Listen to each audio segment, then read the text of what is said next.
It was a regular Tuesday at the clinic, the kind where the coffee machine becomes your best friend and the clock seems to be stuck. I'm a psychologist here, dealing with folks who carry more baggage than a loaded freight train. It's tough, but rewarding. That's when Jake walked in, lugging his dad along who looked like he'd seen better days. "Hey, I need some help here.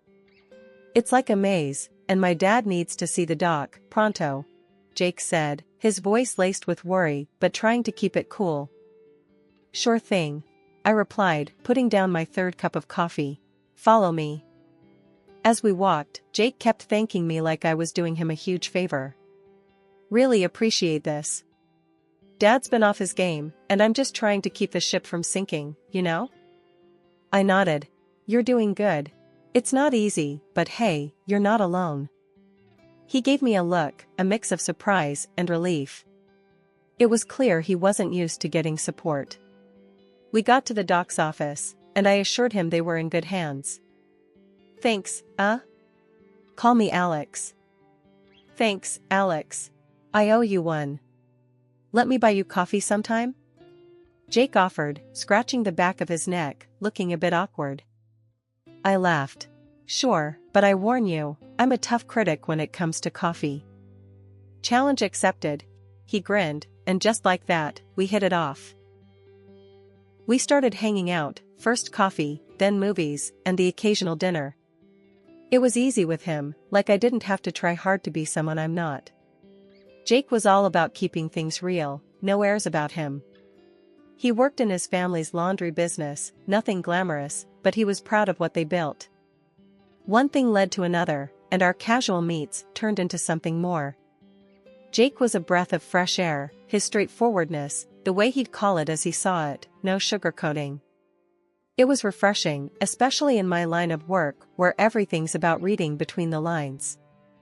"Alex, I've been thinking," Jake said one evening as we were closing down another burger joint. "We're good together. Like, really good." I smirked, sipping on the last of my milkshake. "Took you long enough to notice." He laughed, that easy, carefree sound. "So, what do you say? You want to make this a regular thing?" "Jake, I thought you'd never ask." "Yes, let's see where this train wreck goes," I teased, bumping his shoulder with mine. A year into dating Jake, things got pretty serious, pretty fast. We were like two peas in a pod, dreaming big and laughing through it all. One chilly evening, wrapped up in layers, we were at our favorite spot in the city, a little bench overlooking the river. That's when Jake, in his no-nonsense way, popped the question. "So, Alex, I've been thinking," he started, his breath forming little clouds in the cold air. "How about we make this official? You, me, a couple of kids running around?" I couldn't help but laugh. "Kids, huh? You sure you can handle that?" "With you? I'd handle a zoo," he shot back with a grin. I took a moment, looking out at the water, the future suddenly feeling so real and close. "Yes, Jake. Let's dive into that zoo together."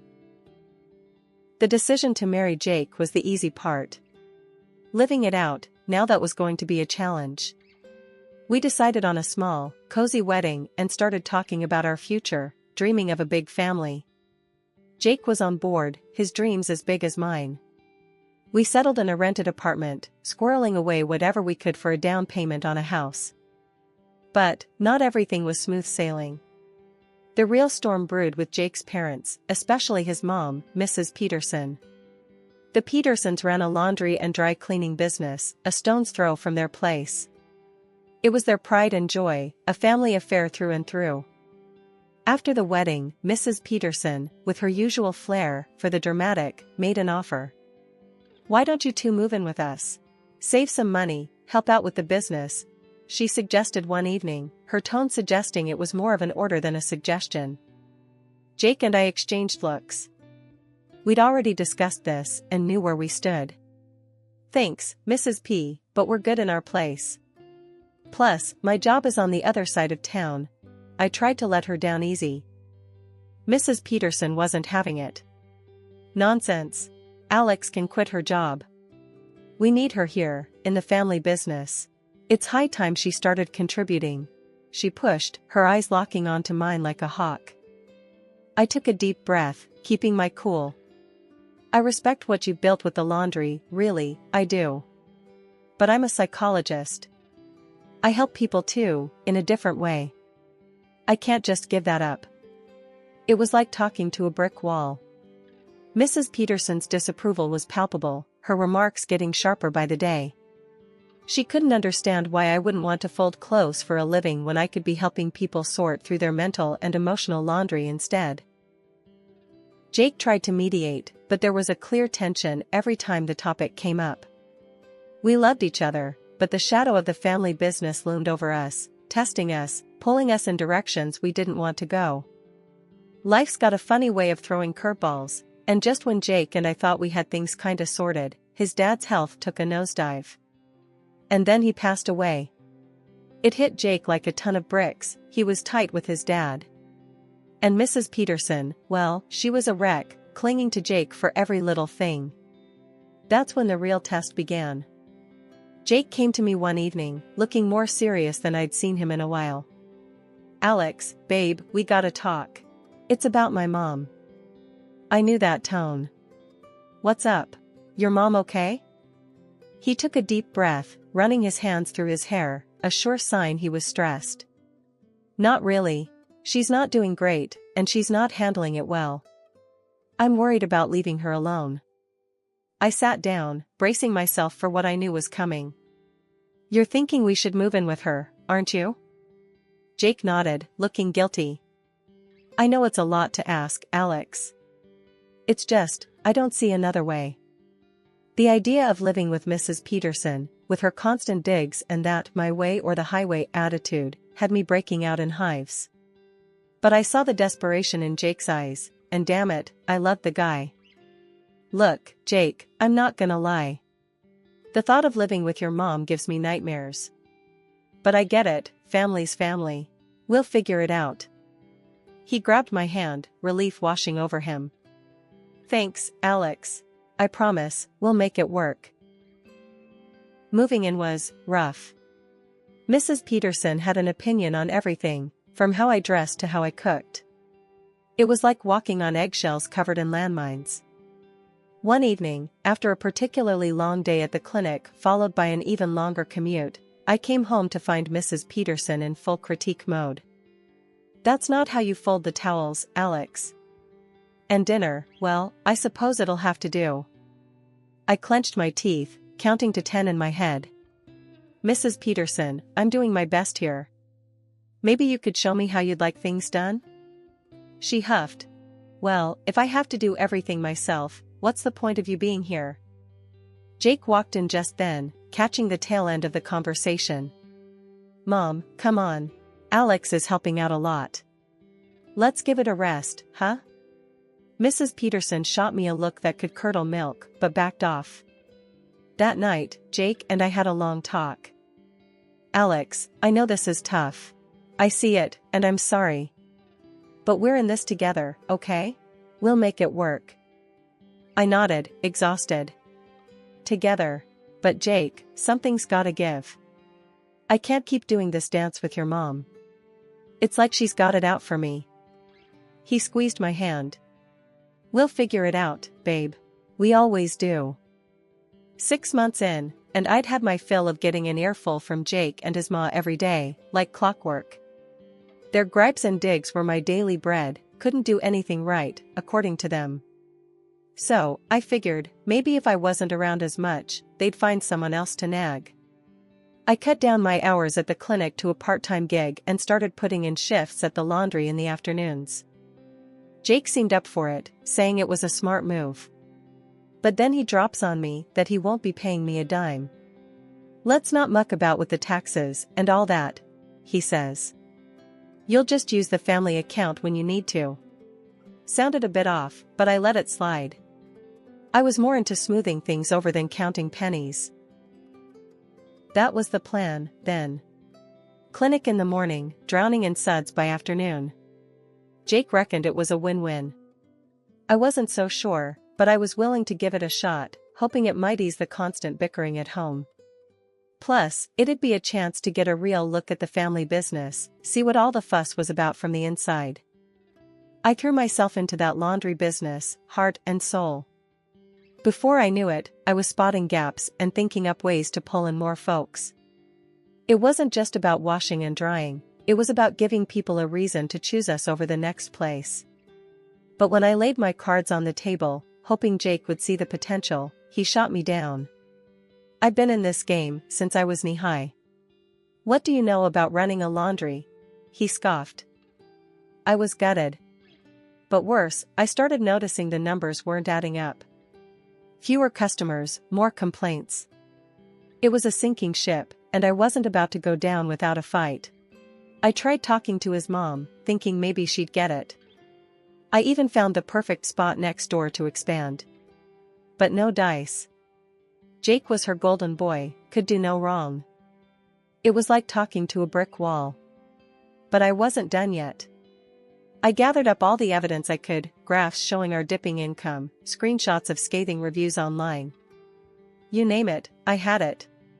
Customers were fed up with the sky-high prices, the missing socks, and shirts, the lot. Armed to the teeth, I confronted Jake. Look at this, I said, shoving the papers in his face. We're bleeding money. And people are talking, none of it good. If we don't shake things up, we're headed straight for the gutter. He barely glanced at the papers before tossing them aside. You're clueless, he snapped. This is my turf. You think a few bad reviews and a dip in cash flow mean we're tanking? You don't know the first thing about running a laundry. His words hit like a slap. I'd laid it all out, clear as day, but he was too stubborn to see. It wasn't just about the laundry anymore, it was about respect, about listening to each other. And right then, I realized maybe we weren't on the same page after all, maybe we weren't even in the same book. I watched, helpless, as our numbers continued to slide. Every attempt at conversation was met with, Alex, just focus on the work. Leave the thinking to me. The final straw came during one of our discussions, where Mrs. Peterson accused me of trying to torpedo the business with my wild ideas. I'm just trying to help, I protested, but it fell on deaf ears. Jake stood by, a silent witness to his mother's tirade. It was clear where his loyalties lay, and apparently, they weren't with me or the sinking ship that was our laundry business. After months of juggling clinic hours and the laundry, with my spirit bent but not broken under the weight of constant sniping from Jake and his mom, I hit my limit. It wasn't one big thing that did it, but 1,000 little cuts, each one stinging more than the last.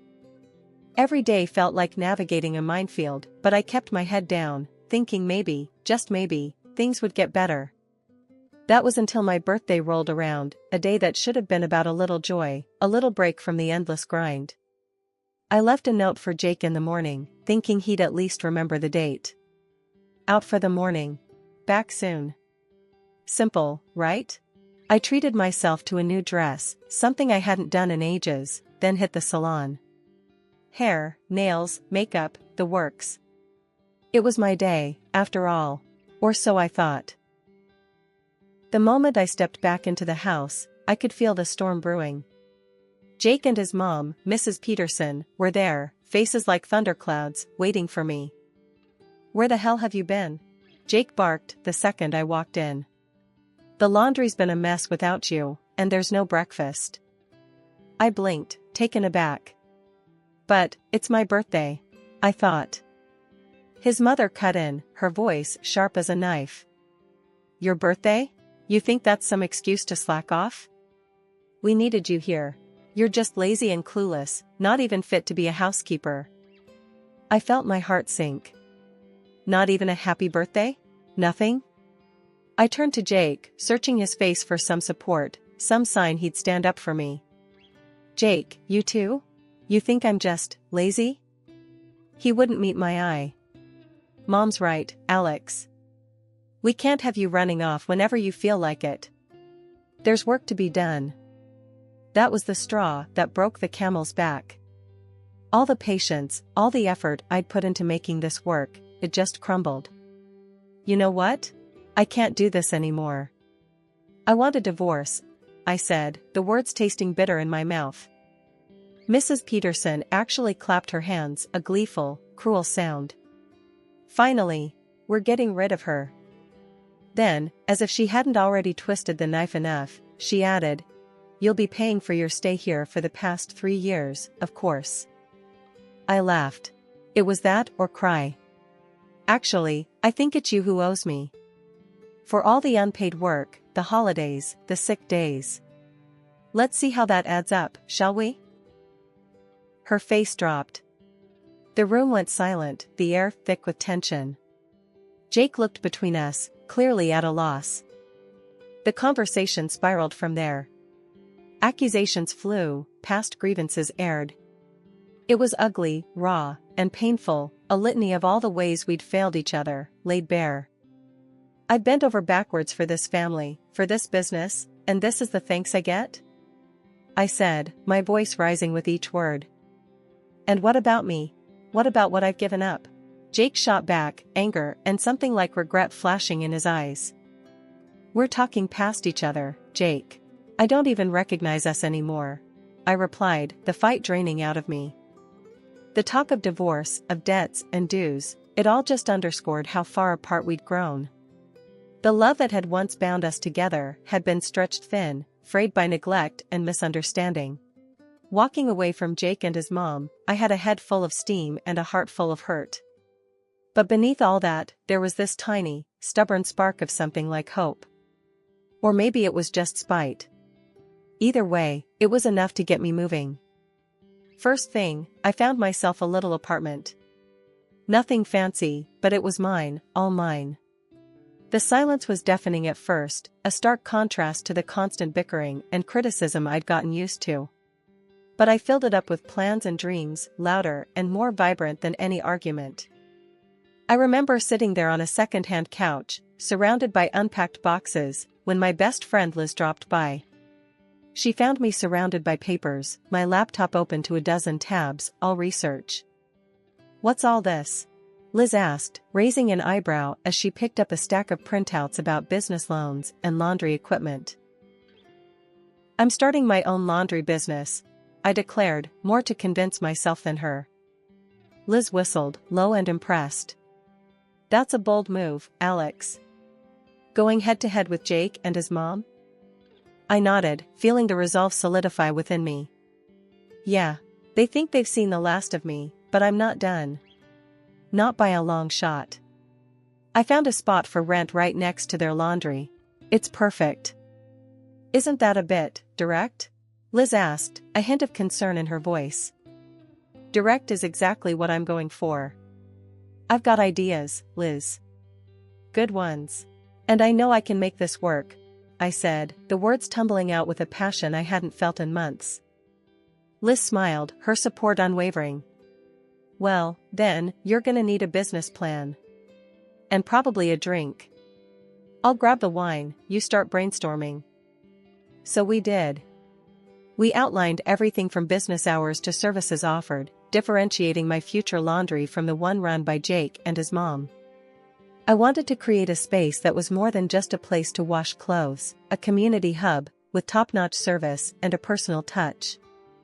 "Offer something they don't," Liz suggested, sipping her wine.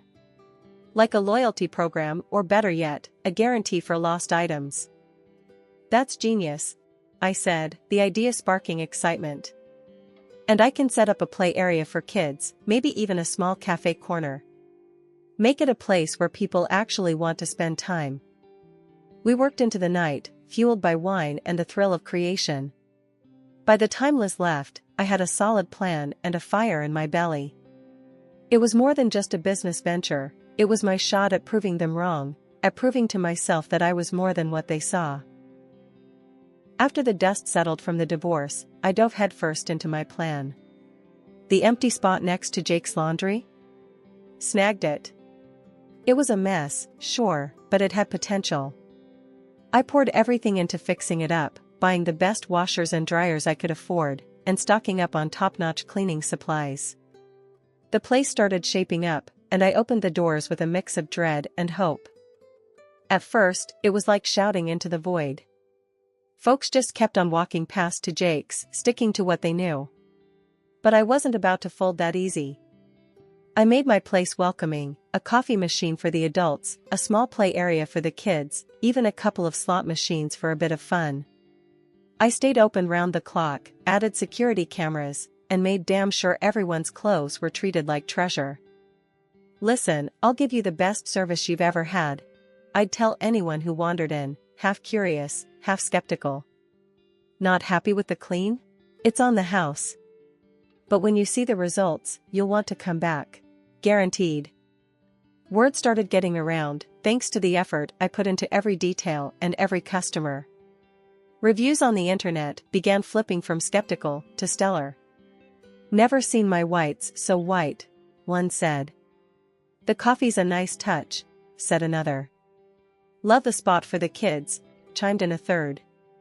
Before I knew it, my little laundry was buzzing, lines forming even in the early hours.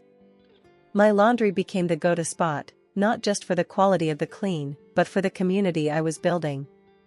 People didn't just come to wash their clothes, they came for a chat, a cup of coffee, or just a break from their day. It was more than a laundry, it was a place people looked forward to visiting. The success was sweet, not gonna lie. But the best part? Knowing I did it my way, with integrity and a hell of a lot of hard work. Jake and his mom could keep their old-fashioned ways and their grudges. I was moving forward, one satisfied customer at a time. The day it all came to a head, the air was thick with the scent of detergent and success. That's when Jake and his mother, like two storm clouds ready to burst, charged into my sunny day. Jake was the first to launch into the tirade. "You've got some nerve, Alex. Siphoning off our customers with your undercut prices and fancy extras. What's the game, huh?" I didn't flinch. Experience had taught me calmness was a weapon. Game? There's no game, Jake. Just good business. I'm offering what people want and need. Can you say the same? His mother, ever the fire starter, piped up with venom. "You're a thief and a liar. Making us look bad, stealing our hard-earned customers. You've turned this into a personal vendetta." I sighed, leaning against the freshly wiped counter. "Mrs. Peterson, let's get one thing straight, I haven't stolen anything. People come here because they're tired of your hard-earned neglect. It's as simple as that." Jake's face reddened, a mix of anger and something else, perhaps a dawning realization. "We came here to tell you to back off, to stop messing with our livelihood." It was almost laughable. Back off? You two practically threw me out, remember? I made this place from scratch, without stepping on anyone's toes. You decided to take it as a declaration of war. I glanced pointedly at the security cameras. "I won't tolerate threats or scenes here, Jake. Everything's recorded, remember that." His mother, undeterred by reason or technology, spat back. "You've ruined us, girl. Where do you get off, destroying our family business like this?" That's when I brought out my phone, showing them the barrage of negative reviews their service had accumulated. Destroying? No. People made their choice based on the service they received, or didn't, in your case. Dirty rooms, rude service, and prices through the roof for what? Shoddy work? I could see Jake struggling, torn between familial loyalty and the hard truth in my words. We were doing just fine before you started this crusade." "Crusade?" I echoed, incredulous. "Jake, all I did was fill a gap you left wide open. I offered suggestions, remember?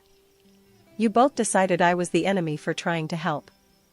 The room fell silent, the weight of the moment settling heavily.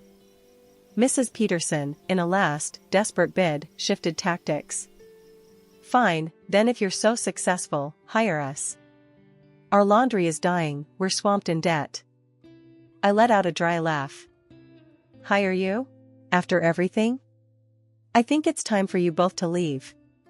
My customers don't need this kind of drama." They knew they had lost this battle, their shoulders slumping as they turned to leave.